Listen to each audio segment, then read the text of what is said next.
ស្ដីពុកម៉ែបងប្អូនទាំងអស់គ្នាតោះមកជួបជាមួយនាងខ្ញុំម្ដងទៀតហើយចាថ្ងៃនេះនាងខ្ញុំនឹងលើកយករឿងនិទានមួយមកចែកជូនពុកម៉ែបងប្អូនទុកជាសន្តាប់មុនពេលចូលគេងសូមពុកម៉ែបងប្អូនទាំងអស់គ្នាជួយ Subscribe ម្នាក់មួយផងខ្ញុំអរគុណទុកជាមុនសូមជូនរឿងចៅសុកនិងចៅសៅកាលពីព្រះញ៉ែមានបរិសុទ្ធពីរនាក់សម្លាញ់នឹងគ្នាមួយឈ្មោះចៅសុកមួយឈ្មោះចៅសៅបានបួសនៅវត្តមួយជាមួយគ្នាបុយូរបន្តិចក៏សិតមកវិញហើយក៏ជាសម្លាញ់នឹងគ្នាទៀតសន្យានឹងគ្នាថាបានអ្នកណាក្រត្រូវជួយគ្នាហើយបរិសុទ្ធទាំងពីរនាក់ក៏មានប្រពន្ធកូននៅរកស៊ីទីតីពីគ្នា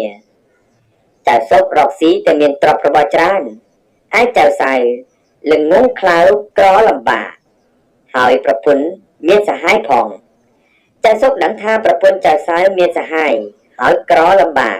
ដូច្នោះទៅសួរចៅសៅទៅដល់ឃើញចៅសៅក្រលំបាកមែនក៏បបួលចៅសៅទៅរកស៊ីហើយនិយាយថា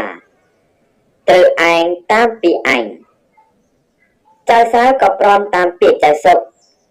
ក៏បបួលចៅសៅទៅកាប់ឈើធ្វើក្តារមួយឈើលក់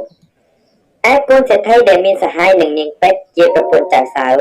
ឃើញចៅសៅមិននៅផ្ទះក៏ទៅដេកនឹងប្រពន្ធចៅសៅរួចហើយវិលមកផ្ទះវិញចៅសុកនឹងចៅសៅធ្វើបានក្តារមួយឈក់មួយក៏យកមកដាក់ក្នុងផ្ទះហើយទៅធ្វើក្តារមួយឈក់ទៀតកូនសេដ្ឋីក៏ទៅដេកនឹងនាងពេជ្រទៀតដល់ពាក់កណ្ដាលផ្លូវអាធ្រាត្រចៅសុកនិងចៅសៅមកផ្ទះដេញចៅសុកខំដើរប្រញាប់មកមុនស្រែកហៅប្រពន្ធចៅសៅឲ្យបើកទ្វារហើយកូនសេដ្ឋីក៏ភិតភ័យរត់ពុំរួចនាងពេជ្រឲ្យសហាយចូលដេកនឹងក្នុងក្តារមួយឈប់ហើយទៅបើកទ្វារឲ្យចៅសុកចៅសៅចូលទៅក្នុងផ្ទះ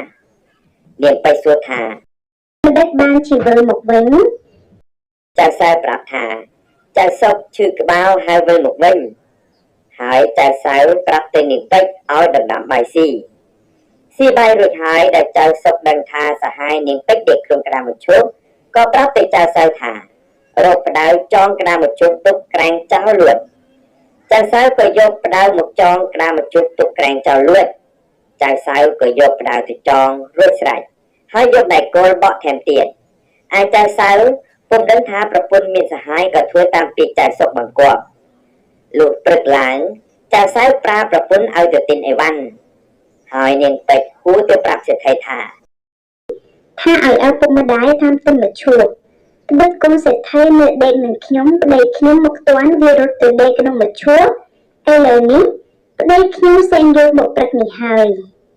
ប្រាប់ហើយនាងពេជ្រក៏ត្រឡប់ទៅផ្ទះវិញ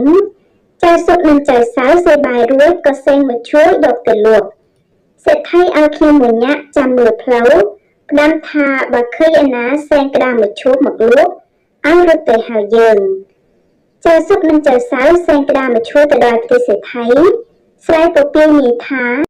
អ្នកណាទិញក្តារមកឈរទេសេដ្ឋីឮសួរថាលក់តម្លៃប៉ុន្មានចៅសុកប្រាប់ថាឲ្យចាក់ប្រាក់ពីដីឡើងស្មើនឹងមួយឈរសេដ្ឋីសុំតម្លៃចៅសុកមិនព្រមសេដ្ឋីក៏ប្រែខ្ញុំកំដរឲ្យទៅយកប្រាក់មកចាក់ស្មើនឹងមួយឈរហើយចៅសុកនិងចៅសៅយកប្រាក់ទៅតាស់ចែកគ្នាសេដ្ឋីកាសមួយឈរយកកូនចេញក្រោយមកចៅសៅយកនាងពេជ្រធ្វើប្រពន្ធដោយដដែលវិញរឿងនិទាននេះដកស្រង់ចេញពីសៀវភៅប្រជុំរឿងព្រេងនិទានខ្មែរសូមពុកម៉ែបងប្អូនកូនក្មួយជួយ Subscribe ម្នាក់មួយផងដើម្បីទទួលបាននូវរឿងនិទានថ្មីៗបន្តទៀតសូមអរគុណ